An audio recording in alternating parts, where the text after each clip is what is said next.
Coincido con algunas de las descripciones que dio el doctor, sobre todo las vinculadas a lo que es una adicción.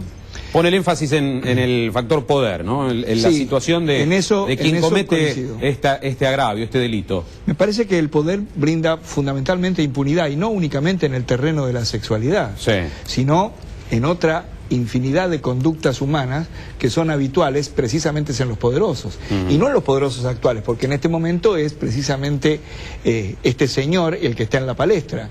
A lo largo de la historia, el poder, y en algunas oportunidades hemos dicho, un poder constituido por un trípode que tiene que ver con poder político-militar, poder económico y poder religioso. Este es el trípode que desde el inicio de las civilizaciones ha tenido a el mundo conocido en aquella época y al conocido ahora sojuzgado.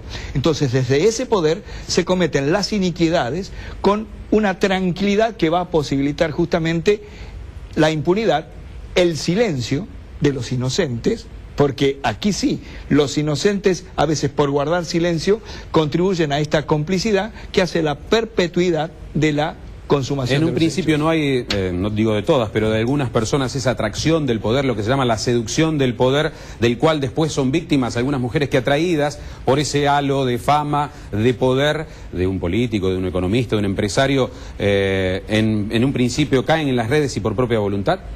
Sí, lo que pasa es que en este momento, y por ser esta una figura tan notoria, sobre todo desde el punto de vista mediático y desde el punto de vista económico, está y político, está justamente en la primera plana de diarios y de medios. Pero lo que no podemos olvidar es que esta circunstancia que en este momento está siendo denunciada como a él como protagonista, está rodeándonos, no respeta ningún tipo de clases sociales, y esta situación de abuso, de esta dupla que vos nombraste muy bien, dominador, dominado, sometedor, sometido, victimario, víctima, es algo que todos los días vemos, y que lo interesante sería que se pudieran denunciar esas cuestiones de todos los días, en donde habitualmente a lo mejor le ponen la capucha o le cubren la cara. Los vecinos no pueden darse cuenta que están conviviendo realmente con alguien de conductas totalmente alienadas o perversas, y sí ponen a este señor, del cual honestamente yo dudo alguna serie de cuestiones, pero vamos a dar tiempo al resto de... Por supuesto. Doctora Treviño, la impresión es que muy pocos de quienes cometen este tipo de delitos van a la cárcel. ¿Por qué? Sí, bueno, pero acá el tema... A ver, coincido con... Dejando de lado este caso, el ¿no? doctor, Porque una fianza de $1 millón. Lo que pasa es que son casos totalmente distintos. Es muy diferente. He tratado muchos casos y sigo en el ejercicio de la profesión asistiendo, pues no solamente desde el punto de vista jurídico, es una asistencia y un trabajo interdisciplinario, que es lo que siempre remarco, en los temas de acoso sexual. Ahora, en este caso emblemático, y además con el título que me parece muy significativo que le han puesto a este programa, poder, sexo, corrupción, es decir, yo no puedo poner a prima facie en el mismo escalón a un señor Berlusconi que se jacta abiertamente y hace hasta casi política de sus proezas, para darle un calificativo elegante, sexuales, de este hombre que en principio hay que tener en cuenta, por eso yo en un momento dije político, porque es un hombre, es decir, lo veo sin conocer absolutamente el tema, fuera del digamos... ¿Delito en sí? El delito en sí existe, aparentemente. Porque la otra versión es que como es un futuro candidato presidencial, podría haber sido una trampa orquestada para perjudicar y tirar por la borda su carrera. Por eso hay muchas aristas en este caso. Ahora, la acusación, doctora, es de intento de violación y secuestro. Absolutamente. Donde afronta una larga condena. No lo defiendo, pero hay que tener en cuenta que es un candidato muy firme, presidencial, por un partido de centro izquierda, un partido socialista, contra un rival como es Sarkozy, que no se caracteriza por ser una persona de amplitud de criterios, menos aún con los extranjeros que están en Francia, que sabemos perfectamente las posibilidades que ha tomado. Independientemente de esto, también entra en juego cómo son las reglas de juego dentro de organismos internacionales como es el Fondo Monetario Internacional. Ahora, doctora, hoy se aportó una prueba donde se halló ADN de este señor en la ropa de la mucama que ha presentado la denuncia. Son detalles que la justicia después va a ir viendo. Que hay antecedentes también de otras denuncias sobre hay antecedentes sobre él. Eso, el historial, claro. Y eso obviamente el historial de la persona indudablemente incide.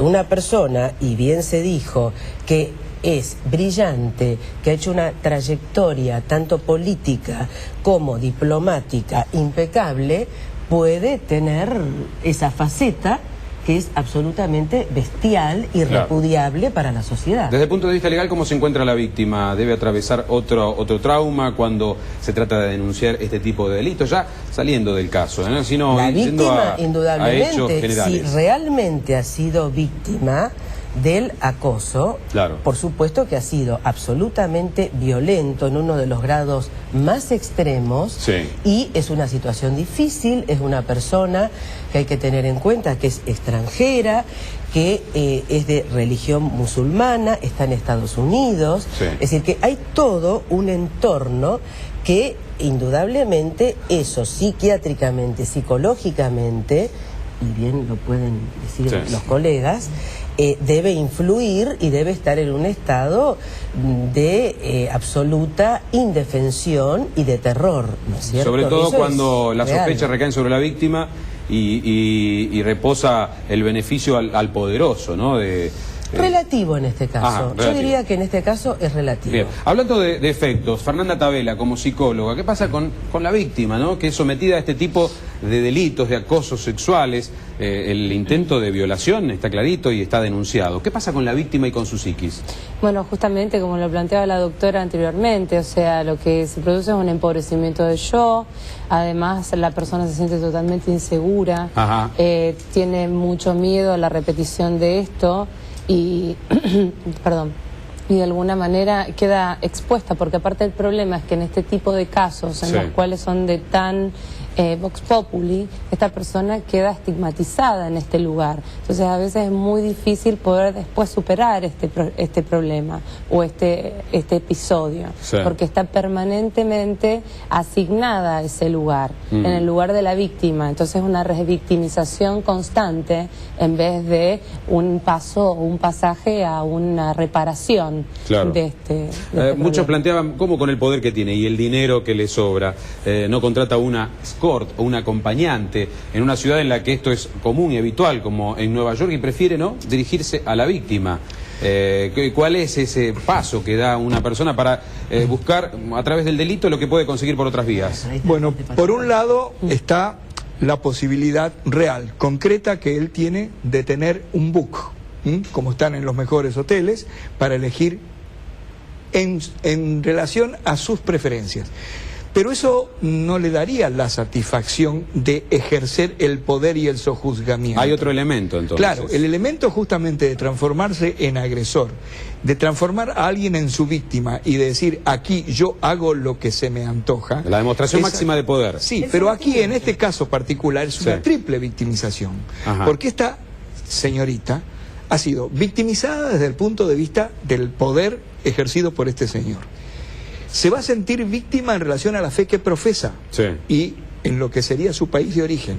Y se siente víctima ya por ser una extranjera viviendo en un país que prácticamente y a nivel sociopolítico ya ha establecido una confrontación con su país de origen. Entonces, esta triple victimización a la que está siendo sometida esta mujer es otro de los aderezos que quizás por allí no se han difundido.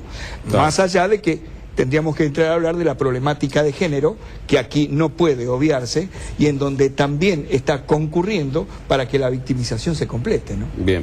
Antes de seguir con otros personajes y recorriendo la historia, que está repleta de estos hechos, ¿no?